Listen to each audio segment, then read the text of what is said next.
زندگی میں وراثت تقسیم کرنا کیسا؟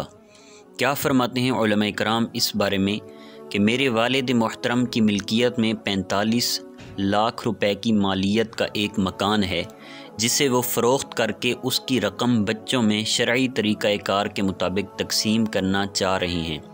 ہم 5 بھائی اور 3 بہنیں ہیں اور ہماری والدہ بھی حیات ہیں۔ ارشاد فرمائیں کہ ہر بھائی اور ہر بہن کو شرعی اعتبار سے کتنی رقم ملے گی، نیز میرے والد صاحب اپنے لیے اور میری والدہ کے لیے کتنی رقم رکھ سکتے ہیں؟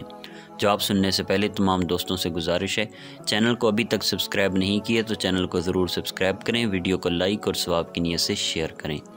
جواب: جب تک کوئی شخص زندہ ہو اس وقت تک اس کے مال میں کسی کا عذرِ ترکہ کوئی حق نہیں ہوتا کہ وراثت کا معاملہ بعد وفات ہوتا ہے، نہ کہ حیات میں۔ اس لیے عذرِ قضا بیٹا ہو یا بیٹی، کسی کو بھی یہ حق نہیں پہنچتا کہ وہ اپنے باپ یا ماں کی حیات میں ان سے وراثت طلب کرے، اور اس طرح مطالبے سے اگر ان کو اذیت پہنچتی ہو تو اولاد کے لیے ایسا مطالبہ کرنا بھی ناجائز و حرام ہے کہ وہی سارے مال کے مالک ہیں۔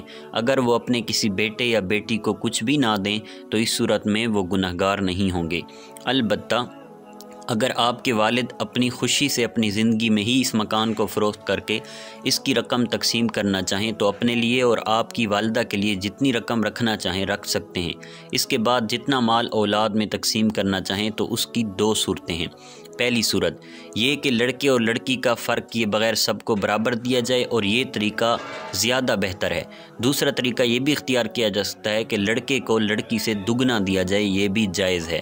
امام اہل سنت اعلیٰ حضرت الشاہ امام احمد رضا خان علیہ رحمۃ الرحمن ارشاد فرماتے ہیں، مذہب مفتہ بہی پر افضل یہی ہے کہ بیٹوں بیٹیوں سب کو برابر دے۔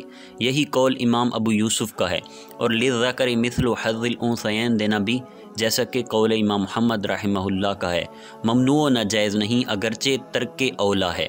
رد المحتار میں علامہ خیر الدین رملی سے ہے، فتویٰ امام ابو یوسف کے قول پر ہے، یعنی لڑکے لڑکی دونوں کو برابر برابر دیا جائے، یہ بہتر ہے لڑکے کو لڑکی سے دگنا دینے والے قول سے، اور یہ قول امام محمد علیہ الرحمہ کا ہے۔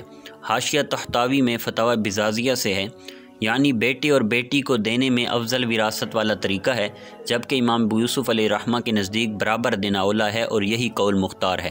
بالجملہ خلاف افضلیت میں ہے، اور مذہب مختار پر اولا تسویہ یعنی برابر برابر ہے۔ ہاں اگر بعض اولاد فضل دینی میں بعض سے زائد ہو تو اس کی ترجیح میں اصلاً باک نہیں۔ واللہ اعلم عز وجل ورسولہ اعلم، صلی اللہ تعالی علیہ وآلہ وسلم۔